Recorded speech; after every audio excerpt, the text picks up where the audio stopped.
Good afternoon, ma'am. I am here to conduct an online interview with you, which I have prepared 6 questions here.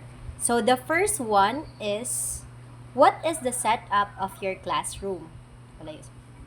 So the setup of my classroom is I made it by rows. So ang row 1 is ang grade 1, row 2 kay grade 2, and row 3 sa grade 3. Giingon ana siya para mas ma-identify dayon kung asa galingkod ang grade 1, grade 2, and grade 3. Kay kung isagol na siya sa usa ka lingkuranan gyud kung ang dili dayon siya mahibalan kay tuluman sila ka level gyud.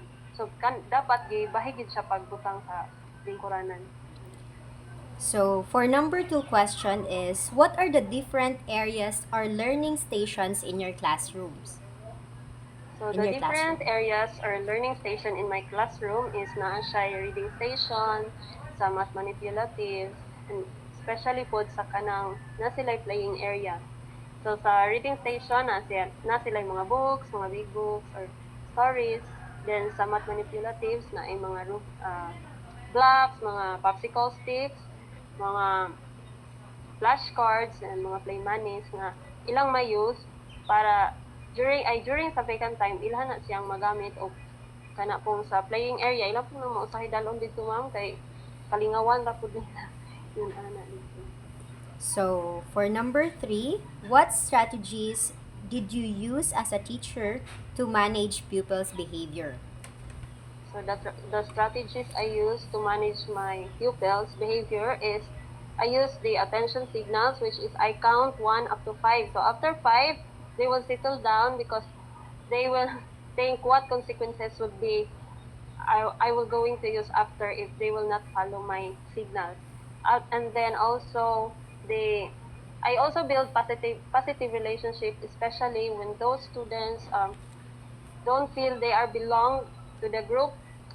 Nga na siya ma'am. So dapat ipapil pod sa ilaha nga dili sila alone, wala sila gainusara sa school.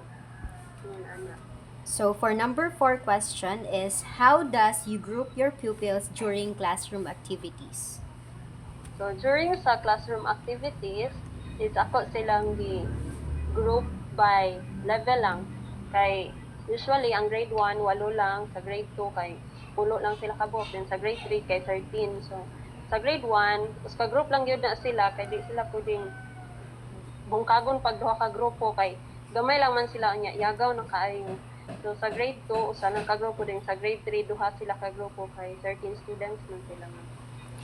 So for number 5 is, ask for and include a copy of the class schedule for the multi-grade class. For number 6 is, share your insights and realizations based on the teacher's responses during the interview. So that's all. Thank you so much, Sige, ma'am. You're welcome.